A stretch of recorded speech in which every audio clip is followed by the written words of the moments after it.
obviously, I'm sure I'm not the only person, me and my friends, who looked at you at some type of way. Why is she dressing like that? Why is she always wearing short things? I remember a teacher even being so rude with me once at a school assembly and said, look at her dress, she looks like a bitch. I mean, imagine I was probably like 9 or something like that. So I lost my daughter in 2020.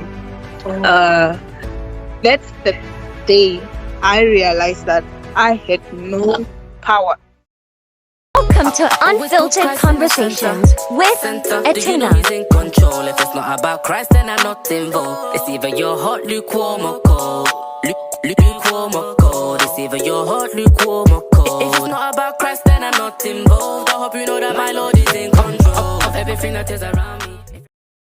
Hey everyone, welcome to Unfiltered Conversations with Etuna.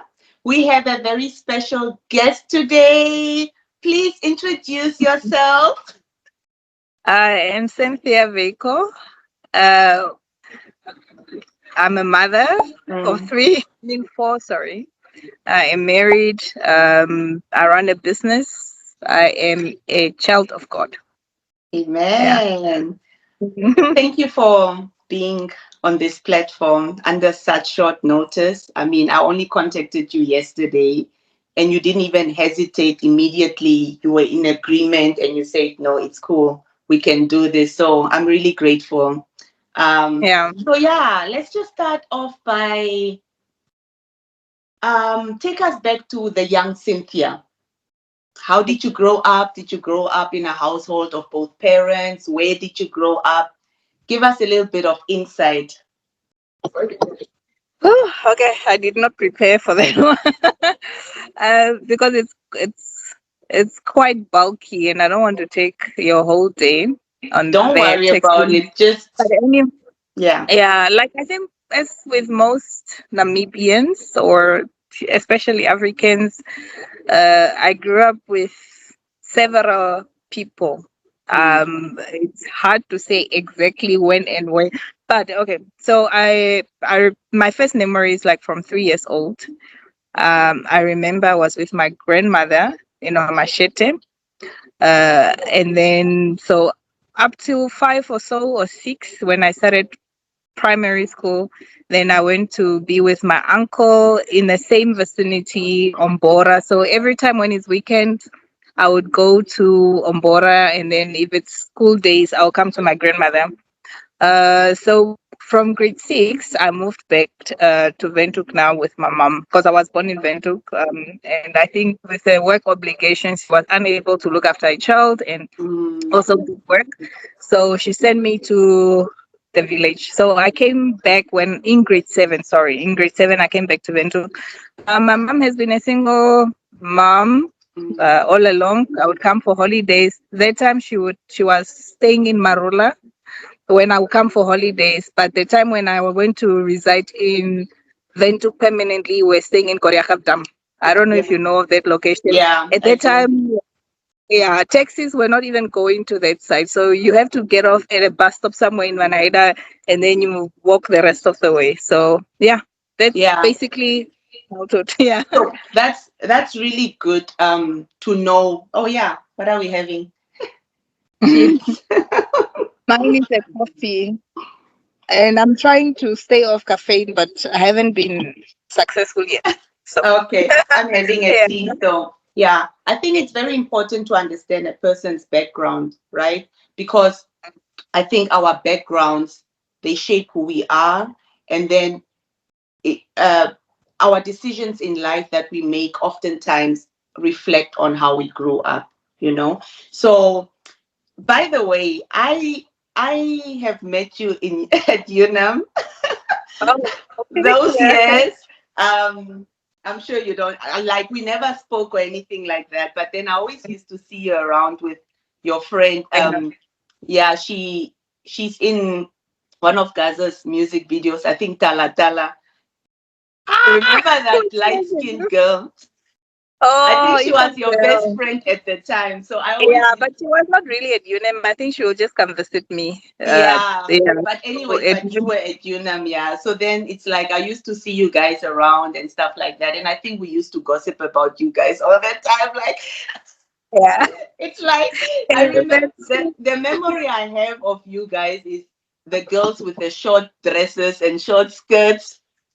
yeah, especially me. I don't think it was Especially, I've never particular. seen you Yes. in anything else except like a short something, So then I always, and then we would like also see each other here and there at, social events, chilling places, house parties or clubs and stuff like that. So that's the memory I have of you, but I never like spoke to you or anything like that. And then the other Yeah. time when I saw, when we became now Facebook friends, I was like, wait, this girl looks familiar, Mm. And then I like put two and two together. I'm like, oh, it's her. Yeah. Yeah. So, anyways, take me back to those moments, those UNAM moments. And like I said, obviously, I'm sure I'm not the only person, me and my friends, who looked at you at some type of way of, obviously judging you. Like, I mean, why is she dressing like that? Why is she always wearing short things? Like, take me back to that Cynthia.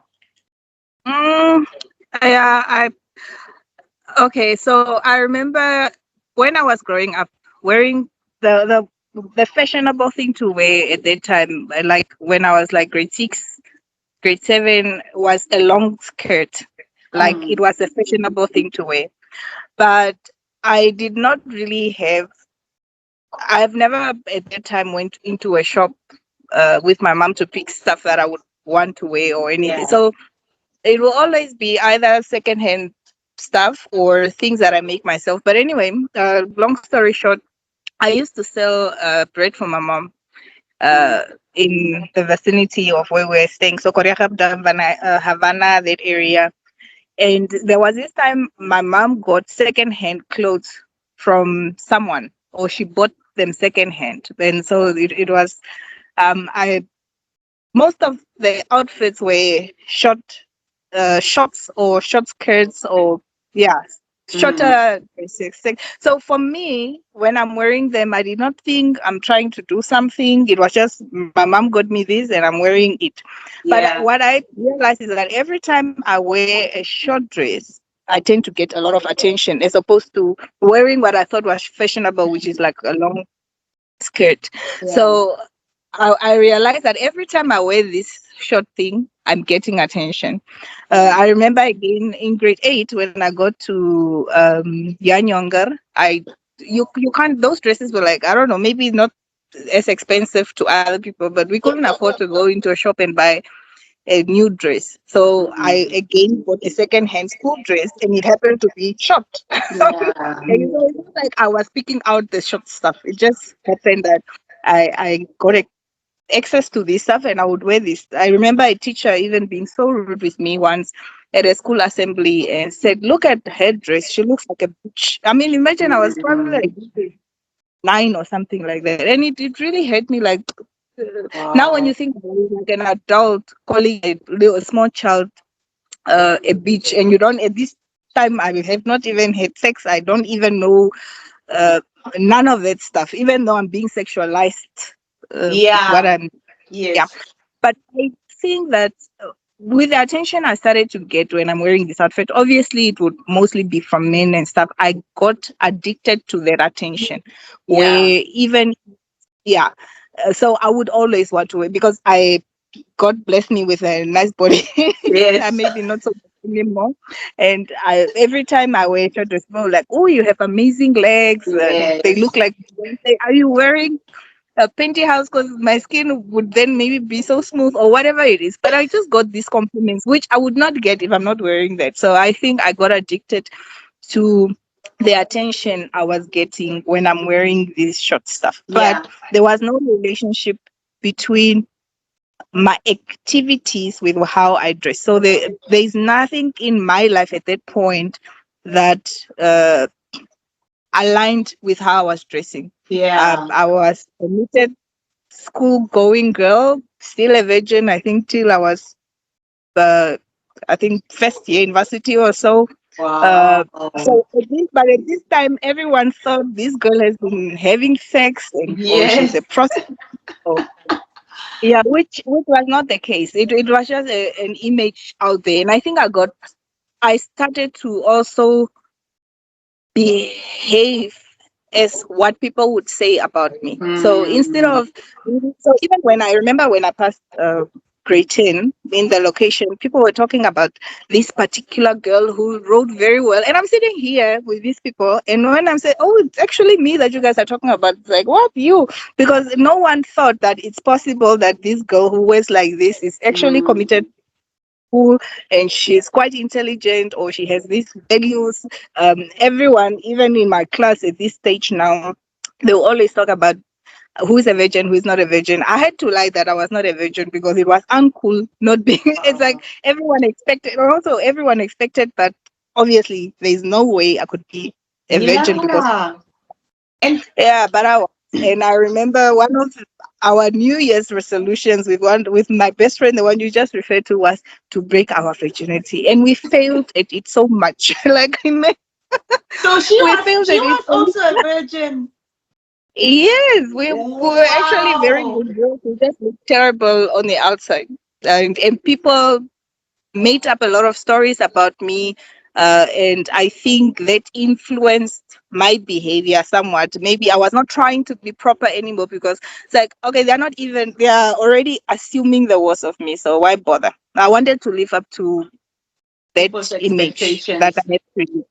Listen, if you did not even mention this right now, I mean, imagine how many of us were thinking that way of you, and you were just innocently wearing what you are wearing because of your situation. Wow. Yeah. You know? Yeah. No, but of course later on I was now going crazy with the outfits. Like I learned to sew, so I would make outfits for myself and I would make them as crazy as possible. Even now when I'm thinking about it, like, oh my god, when I see someone wearing like that, I'm like, how would you leave the house like that? But that was me. And I just went crazy with my creation because I wouldn't go to a shop to buy clothes. I didn't have the money to, so I would make most of the stuff that I would wear, meaning I could make it however I want.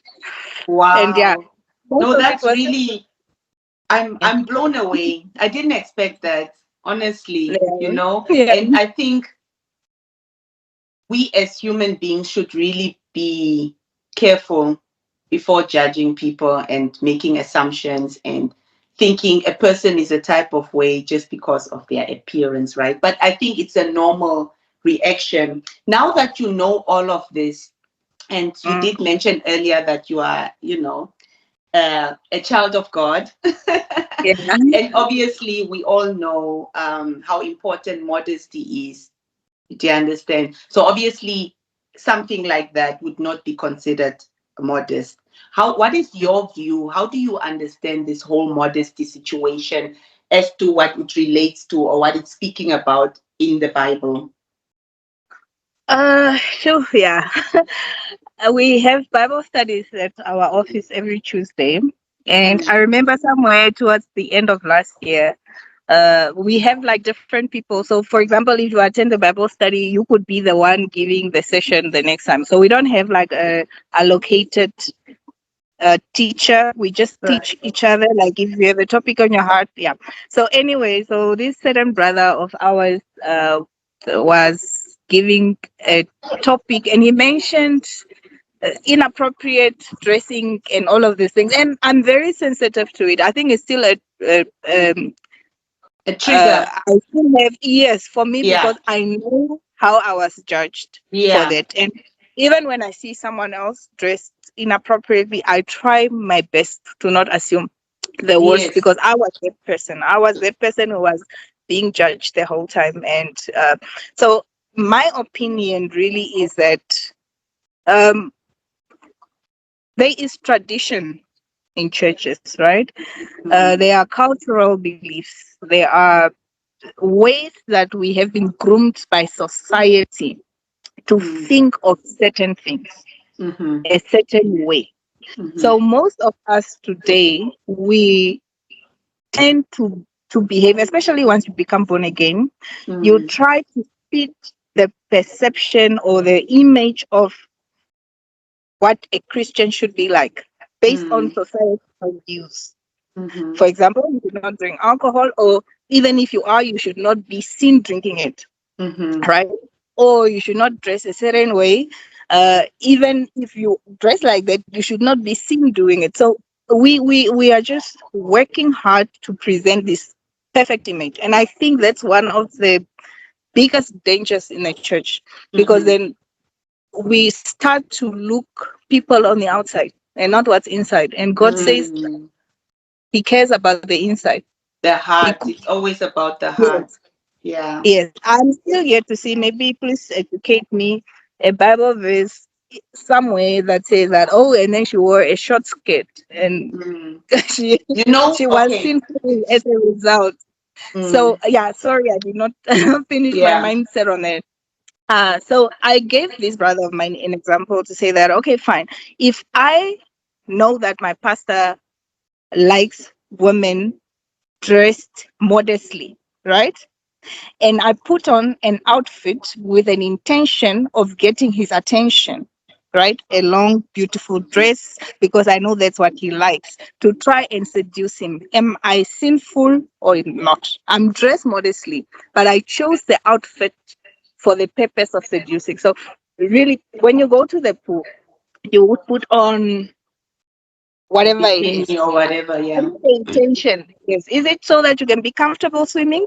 Or is it so that you can show off? So I think that modesty is it starts with your thoughts. What is the Your motivation intentions. Yeah. with the outfit that you're wearing? So if I'm wearing a short dress because it's hot and I feel comfortable in it, or it's the only thing that was clean that day, I don't think I was sinful on the day.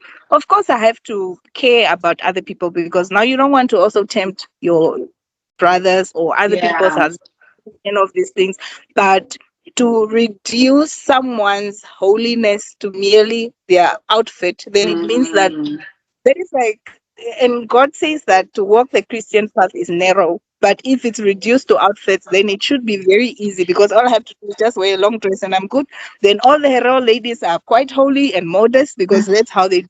But they go and do Yeah. unbiblical things in those Yeah. outfits.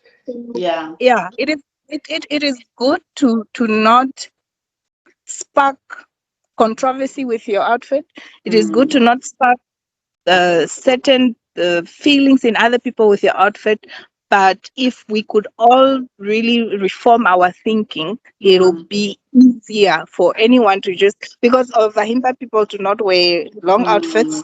It's their culture. Are you saying that they are sinful because they are walking around naked? They are not trying to sexualize their body. Their husbands don't even sexualize them when they see them like that, because they are used to them. So really, the issue of clothing, for me, I think it's a societal, traditional issue, and it's not so much biblical. Okay, so I had this whole debate thing about modesty about a year and a half ago or so. So I'm born again for 3 years now. Like this month, I've made 3 years, right? So obviously, in the beginning of the journey, you're still trying to figure things out, and yeah, here and there, you are still trying to do the right thing, not try to mess up and stuff like that, right? But I have a very big personality, so I guess sometimes that clashes with a lot of stuff, that is considered not to be biblical or whatever, like especially in the beginning. Anyway, so what happened was I put on my bikini and I went to the beach.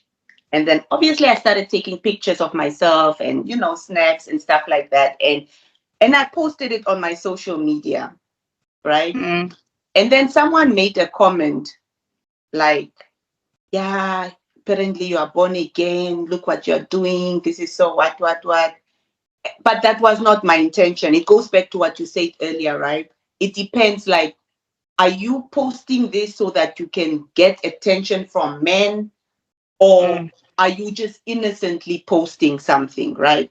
So there was so I put it on my WhatsApp status and people were going back and forth and screenshotting the conversation. So basically we were all having a conversation with each other. So people were on different sides.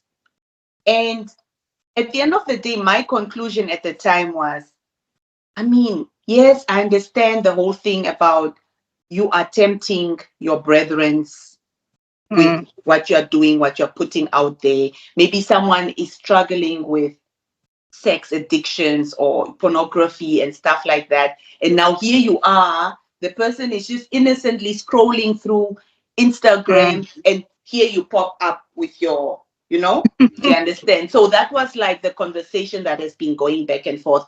And then at the time I was like, no, man, I don't see anything wrong with it because I'm at the beach. And then some people were saying, yeah, but then why didn't you keep it at the beach? Why did you have to post it? Do you understand? Yeah. So there was a whole thing going on. But then I stuck to my point at the time, thinking that, no, there's nothing wrong with it, right?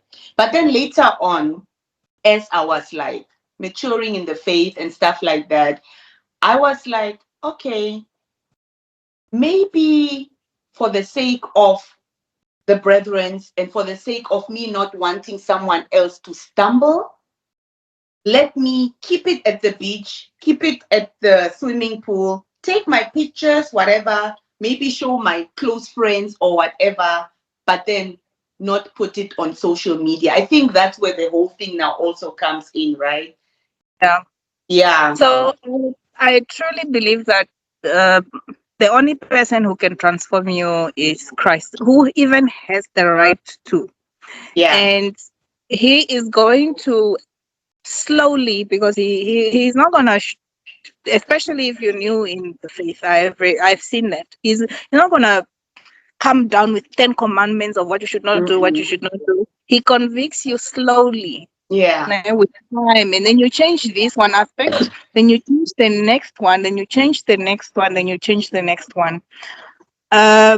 So if you are convicted, even as you are wearing an outfit, and you still go and wear that outfit, that's disobedience. Yeah. So then you have sinned against God. The only person that you can really sin against is God, no one else, right? So if he tells you, I don't think this is appropriate, and you still go ahead and wear it, then that's where your concern should be. The moment you think about the people, then you are on a path. As soon as the decision is based on what will the people, it's good to want to be appropriate, it's good to want to be agreeable, it's good to obviously not want to tempt a brother, like you're saying, or make someone else stumble. But there are times when that is beyond your control, because you can show ladies wearing hetero dresses have been raped before. How did you make that person something? Is it you showed up as a woman? Is that your mistake? So I it's good that we're having this conversation, but I would really like it if a conversation can be of the condition of someone's heart and not necessarily how they look outside. And it's okay. Let the person show up with their short dress. You would see that slowly but surely God is going to transform that person, and they will start to feel uncomfortable themselves. Without you having to judge, or without you have to put labels on a person, or without you having to make conclusive, because then what we have now are wolf in sheepskin, if you would say that, because we know that this is deemed inappropriate. So all I have to do is wear a long dress and I'm good. But your heart is still rotten. You still gossiping about other people. So in your case, yes, I wouldn't have posted a picture, at least especially now, where I'm in a bikini alone on social media, because of the respect I have for my husband. But I think if I was single, I would not.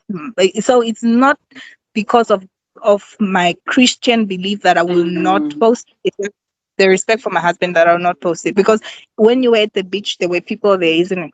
Those people saw you. So if that one person stumbled, that's good enough? Or is it now if you make more people stumble, then the sin becomes more? I just want to understand why it's okay that you wear it. So if you think wearing a bikini is wrong, then you don't wear it at any point in your life. There were actually some people who were saying, even at the beach, because I return the same way that you're saying now, that but then at the beach they're also men, right? And obviously they know what to apparently they know what to expect when they're coming to the beach. So it's not on me if they stumble, because they are going intentionally there for what they are going for. But then if I have to put it out there myself, then that's where the issue is, right? Then you even had people who were telling me that at least you were supposed to cover up your bikini, even at the beach. Like, but then I was like, honestly, I wasn't convicted. I think you made a very good point. I wasn't convicted at the time. Like I say, it's only later on when I saw that, okay, no, let me remove this post. Later, with my own, like you're saying, God, like, convicted me myself. It's not because of what everybody else was saying. Because at that time, I still let it slide because I didn't see anything wrong with it. So I left the picture there. Do you understand? I didn't go like, oh, people are now saying this, let me go delete. No, I left it until I got my conviction later on. You see? So I think so what you want to say basically is, when it comes to the modesty issue, yes, it's a process. You will get convicted with time, right? And it's about personal conviction. It's not a thing of it's a must. It's a conviction that you need to have from God. Yeah, because modesty is subjective, isn't it? It depends in what country, what cultural belief, all of these things. So, and I do understand, especially if you are a disciple maker, you want to create an environment where people can listen to you and see you as a person of authority within the Christian faith. It's important because if people perceive you a certain way, they might not get your message. So, and I think, of course, you need to keep that balance to say that, let me not be offensive so that I can be more approachable, so that I can be more, so that people can be more receptive to the message that God has placed on me, or to, or to bring through me. So, yes, you might want to look at where am I, because you are in the UK, right? Yeah. Or where? So where you are currently, there might not be an issue or a perception of the lack of modesty if you're on the beach wearing the two-piece. So there, it might be okay because no one is going to see it as a certain way. But maybe that's why you must just observe. Where are you? What are the beliefs around there? I think it's just for you to make sure, like you said, your brother does not stumble. If they don't eat meat, I think is that Paul said it. I think it's in Corinthians. Yeah, Corinthians.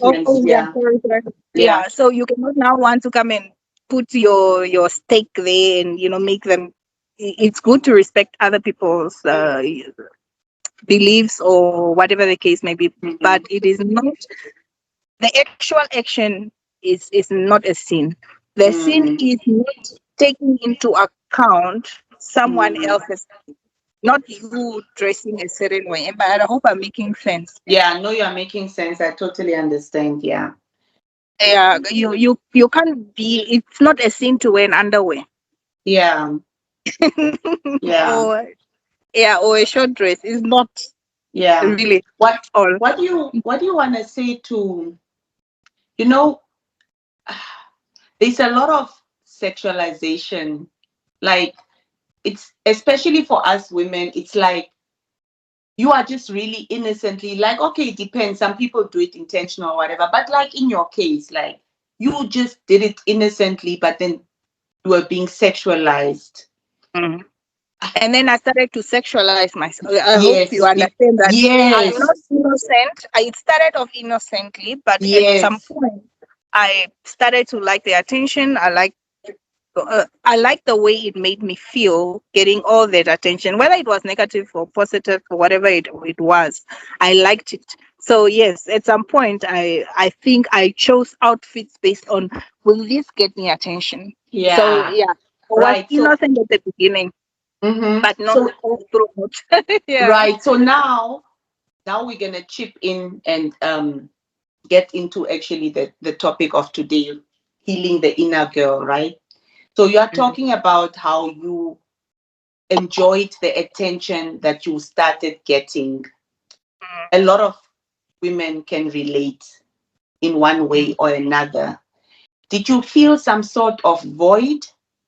Did you feel, what made you be in that space? Why were you craving for that attention? Is it daddy issues? Is it just like what's yeah, what I was think I'll have. happening? I think that analysis would be best conducted by a professional. To be honest, there could be many things, but growing up, for example, I didn't grow up with my mom, so I didn't have a mummy thing where you run to. I grew up in an extended family where any person can do whatever they want to you, or especially I don't know what it is. If it's I've noticed that if people don't necessarily like your mom, then they treat you how they feel about your mother, type of thing. Yeah. So I think, or I have realized that maybe some of her sisters did not really like her a lot, and as a result, they brought this onto me, or the fact that maybe I was the one doing well in school. I don't know what it was, but uh, growing up with at my grandmother's homestead now, especially in Amashite, it was a little bit difficult because they were not very receptive of me. Like they would pick on me. They would, yeah. It was just Yeah. not. I was like, You were like the black sheep of the family kind of thing. not even black sheep. I think black sheep you get attention as the bad. I was not a bad child, so if Whew, I someone wonder used to, what is worse than a black sheep. yeah, I don't know. It's like you just don't matter. So Ashamed. like Yeah. yeah, like you would be given the cup that they won't share a cup with you. For example, I Wow. was like yeah, That's or crazy.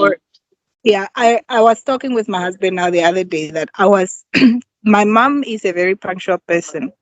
Okay, she just passed in December. My brother is Condolences.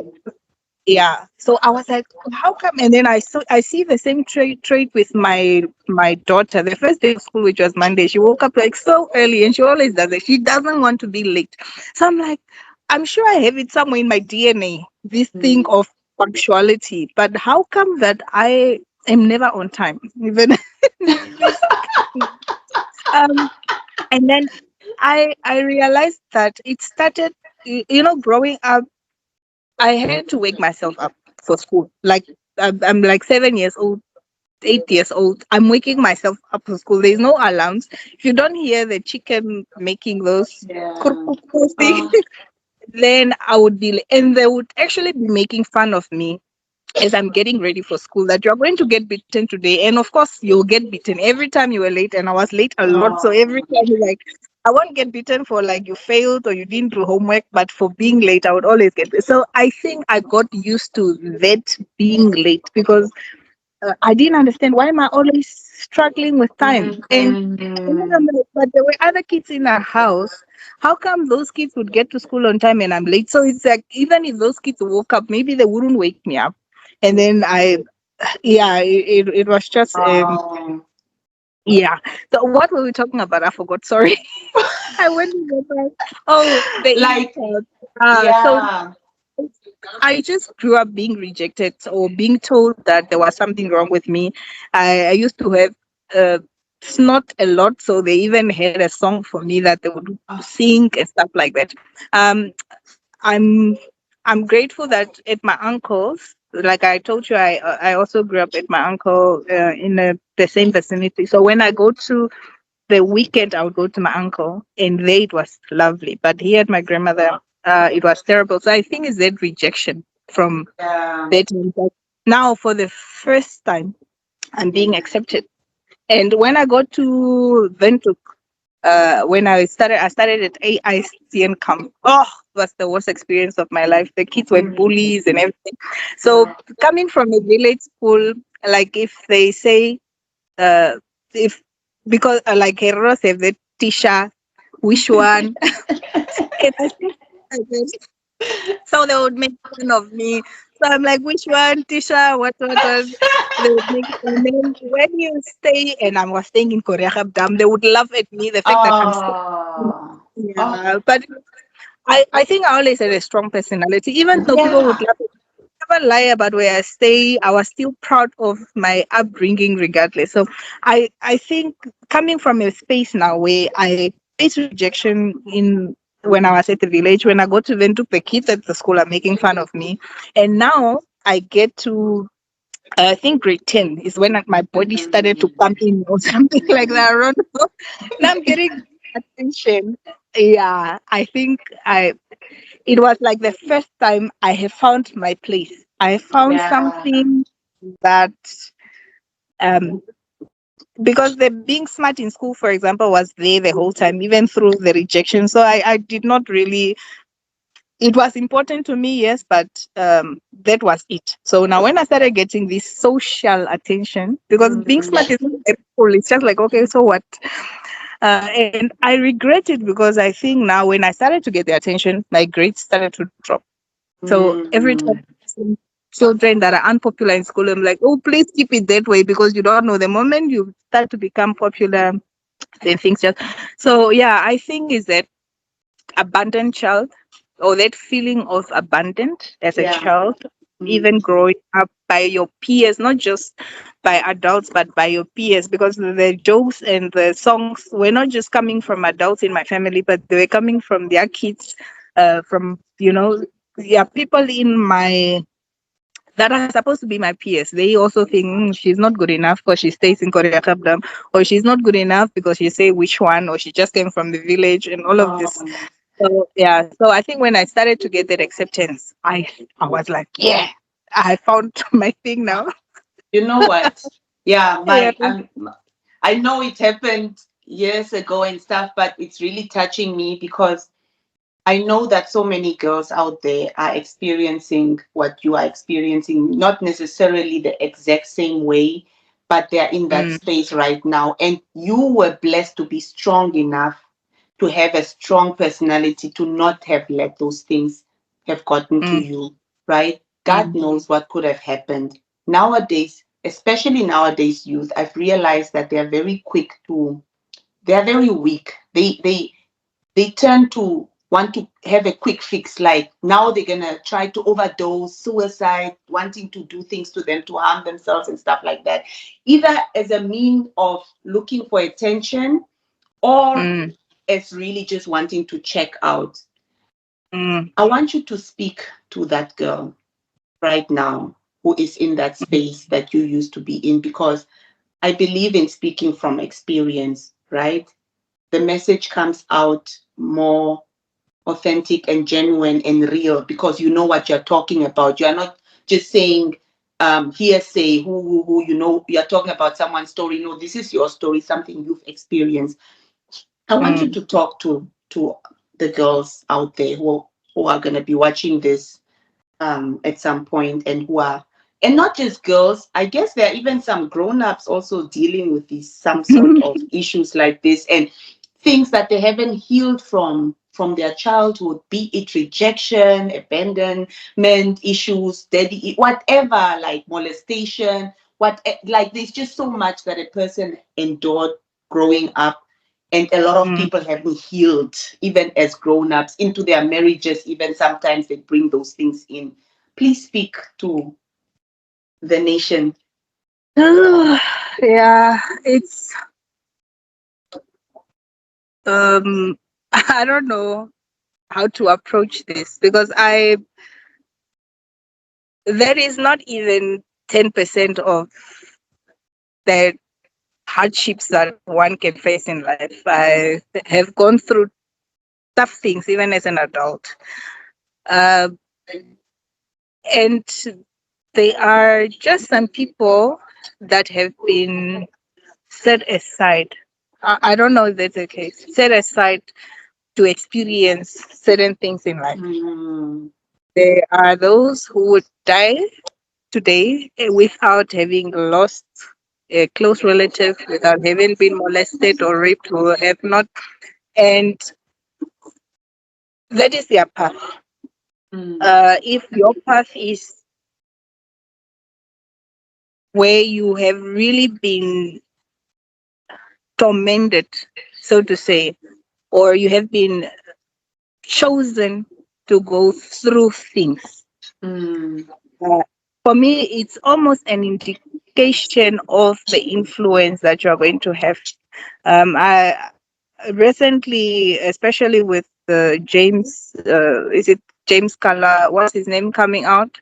You get to realize that you the person who can potentially have a lot of influence, especially in the kingdom of God, is attacked from as a young child. It's like they want to kill your flame from as early as possible before you self-actualize, before you start to think that you can have a voice, before you start to think you can have a purpose, before anything. I don't know how I got through the things that I got through and why, because there's always a feeling of like, but why me? It's like I'm set aside for these difficult things. But every time I meet someone going through what I have went through and I can give them a perspective, I can give advice, I see why my life is or went in the direction that it has. The moment you are failing, the moment you give up, whatever it is, whether you give up on your dreams, whether you give up on bettering or bettering your life, you are allowing the enemy to win. And that's not what we want to do.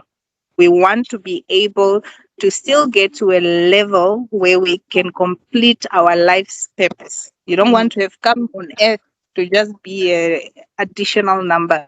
So you need to see that you have potential.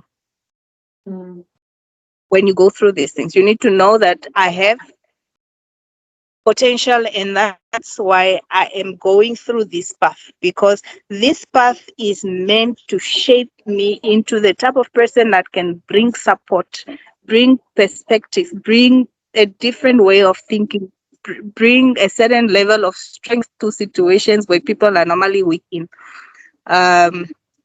If anything, you are being prepared. I don't know if you have noticed, even in a homestead where you have two children and one being treated very well, cushioned against all life's issues, most of the time they do not really achieve much.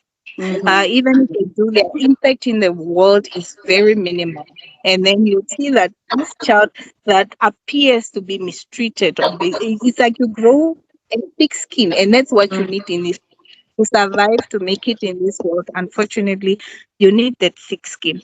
So I did not know God growing up as a child. I don't even know I was able to stand up the next morning and still just feel like, I need to fix it. I can do it. I can do it. I'm just grateful that God has placed it, because He's with you. Even before you know Him, He's with you.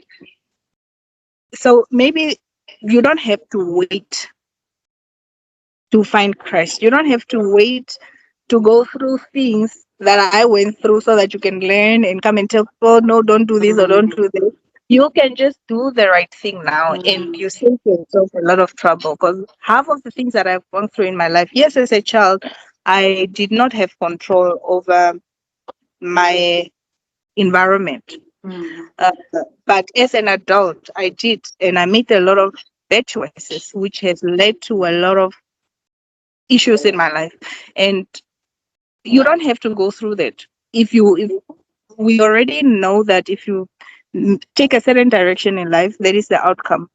So you can you can just make the decision to seek God's guidance today, not tomorrow, not later on, because I'm lucky that I did not get married somewhere.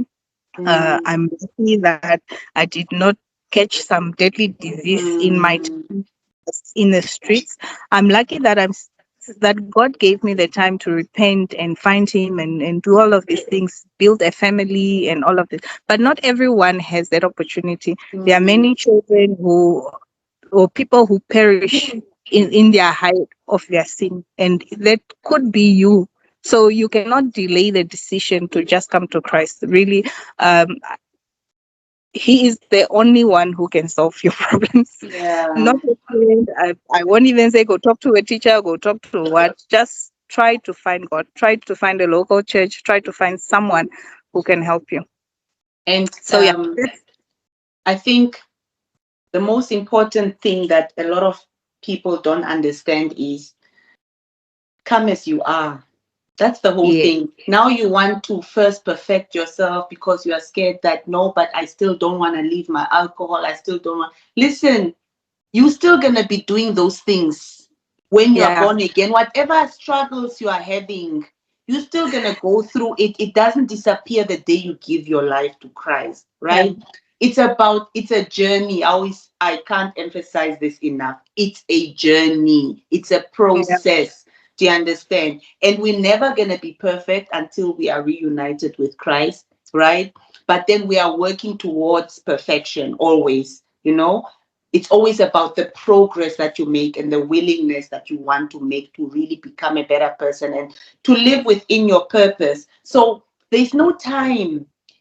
You've got nothing to lose. Do you understand? Listen, the two of us have been on both sides, right? We've seen how it's like in the other kingdom, and we are now here. So we are talking from experience. We're not just saying things just because of no reason. And we've dealt with stuff. I've had my own fair of, issues, and I am in this space because of God. Like, I would have never been able to be where I am. It's all by His grace. I've messed up so much in the past, even still in the beginning. I'm still messing up. Do you understand? But then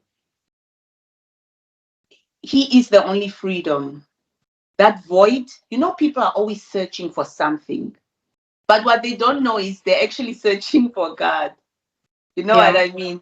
And now you are here searching for things in alcohol, in sex, in people's validations, on social media. You want attention, this and that. You're still not going to be filled up. Not even money is going to satisfy you, And I think really you've said it, like, do it now. There's no time.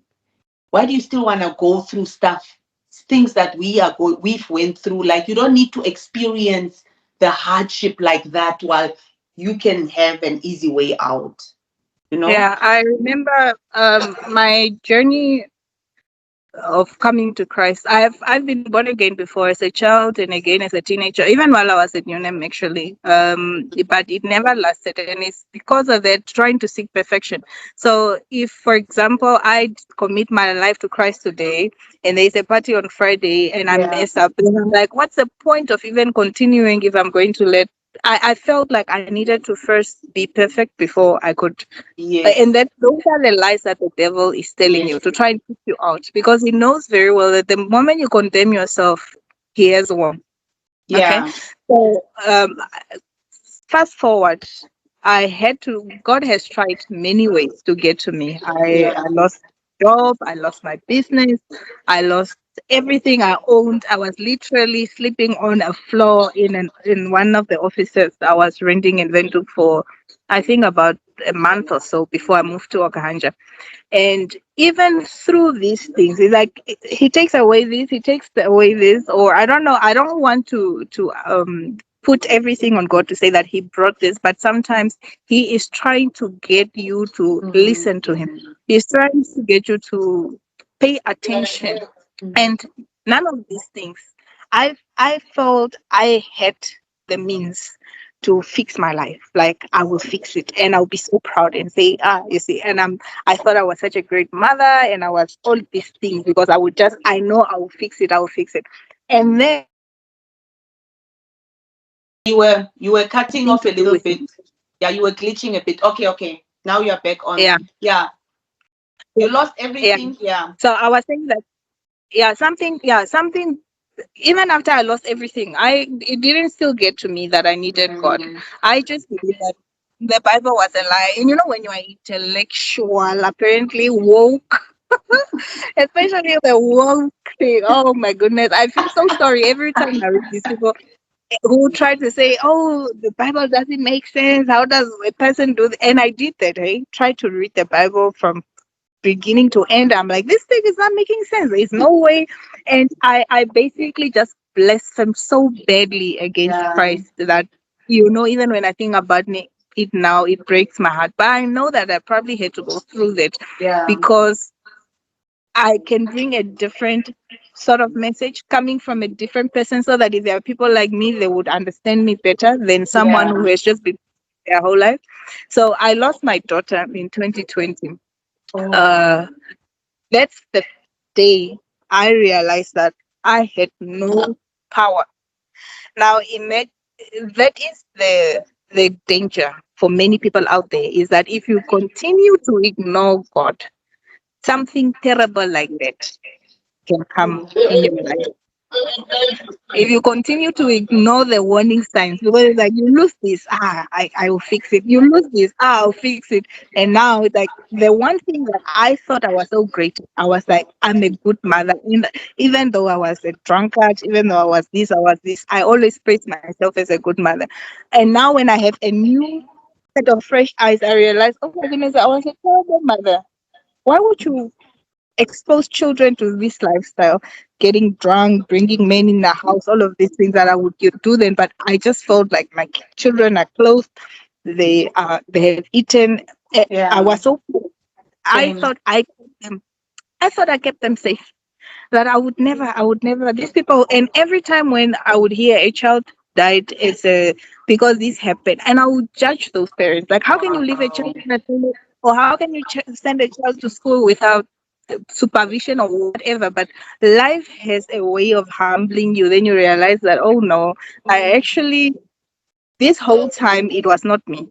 This whole time it was God. And what God did to me, I was a single mother about to have 4 children, or I had 4 children at this. No, 3 children. A single mother with 3 children in 2020, isn't it? Mm-hmm. Then I found Christ through this. My daughter passing, my relationship with my mom was very rocky, and that event restored my relationship with my mother. It restored the relationship with my baby daddy at that time. He's now my husband. Yeah. It basically brought me back, but I made a decision, isn't it? The situation happened, and then I chose Christ. Had I chosen something else, we would not be having this conversation now. Yeah. So God can only do as much as you allow Him to do in your life. Yes. So if you want that influence of Christ in how your life turns out, it's not that I'm now immune to problems. I just lost my mother in December, Yeah. but you will not understand the peace, the strength, and all of these things that I have because I have Christ with me. If I did not have Christ, I don't even know what would have happened. I would have lost my mind, Yeah. possibly, isn't? Yeah, Yeah. but you get to. So a lot of people now think, but if bad things are still happening to you, why do you have to follow Christ? It's different. It's like, now I have an umbrella. Yes, it's raining, but I have an umbrella, and you are like, Yeah. That's true. yeah, Yeah, it's true. you are exposed to lightning and thunderstorms and everything. Yeah. Or even if it's just different when you have Christ in your life. It Really, is different. yeah. It's like you handle things differently. It's like, I've noticed even with myself, like, I don't react the same way I used to react. Even from the time I became born again, like, I was a fixer. I guess you were a fixer too. Like, I need to Yes. get things done.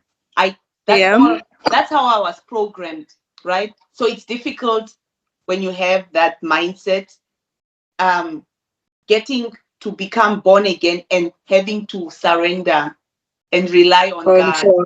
It's like, it's hard. Even sometimes I still struggle a little bit here and there to completely. Then I have to bring myself back and be like, okay, Lord, I'm sorry, not my way, but your way, right? I don't want to do anything under my own understanding, but your way. So, yeah, but it was a process until He had to put me in a position where I had no choice but to rely on Him completely.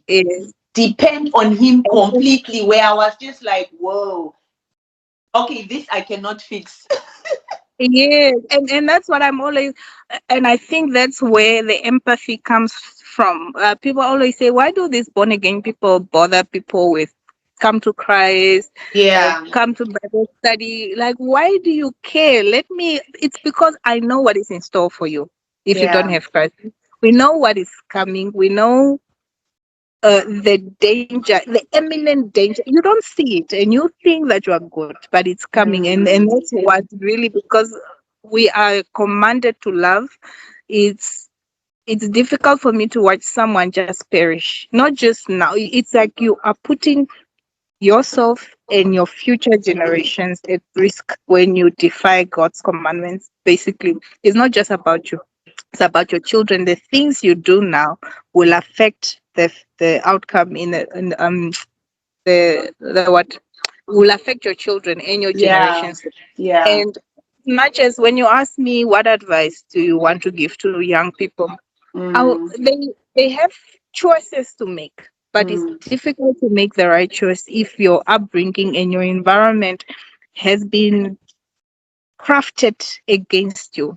So really, it is a responsibility of parents to ensure that they cultivate an environment, a relationship with Christ that will ensure that their children will be recipients of blessings that way. Sometimes the blessing will miss you and then it will go to your children. So love your children enough to want the best for them. Because why would you want to put innocent souls at risk because you want to be disobedient today? It's that is the best thing you can do for your children, really, as far as I'm concerned. Change your ways, change your life. They will emulate it, they will copy that. You are going to create a repertoire with God, a relationship where He can say, "This is my daughter with whom I am pleased." And as a result, your children will be blessed. If I believe there is, my family are not Christians. We never went to church on Sundays. I don't know how my mom managed, but somewhere in the 19 what I forgot, she found Christ. And today, two of her children are born again. We are three. The third one did not grow up with her. And the only way or the only thing that I see why we are set apart, I'm not talking set apart in terms of financially, because sometimes people put that money with the blessings of Christ. It's the same thing. Yeah, the reason why we are set apart in that sense that we want to follow Christ is because of the investment that our mother did. I remember at my mother's passing, we went to the village, and one of my friends said something that I was not happy with, but I understand where she comes from and why she would say that. And then she would say, "Oh, your mom worked so hard," because she was a domestic worker and all of this thing. And it's like she has nothing to show for it. And they meant it in the sense of material stuff because they could see modest house where she was staying at the village and not really having a lot of cattle and things that people would typically associate with being blessed. But I was like, if only you knew how blessed she was, because if any of my children accept Christ in their life, that is the biggest achievement. Trust me, it's the best. Like, look, I have two teenagers. My daughter is 15 and my son is 13. So I became born again first, and the following year, when we had our first crossover in church ever, I also didn't grow up in church and stuff like that. I didn't have that foundation as much as my grandfather was a pastor and Christian and all of that stuff. But yeah, so when they decided themselves that they are giving their lives to Christ, it's the biggest joy of my life. They are consistent. They have their own personal relationship with God. Especially in the UK, things on this side, they are very bad. In schools and stuff like that, it's crazy. So if they didn't have this foundation, my children would have been doomed. Do you understand? They would have been doomed. And so I just feel like I'm blessed that I had the opportunity to become born again so that my kids, because they've seen both sides. I was also like you, drinking, bringing men in the house, what, strangers, parties, house parties, left, right, and center. Like, that was me. Do you understand? And my kids were there, And then one day my daughter said that, "Oh, this broke my heart." Yeah. Ooh, she said that.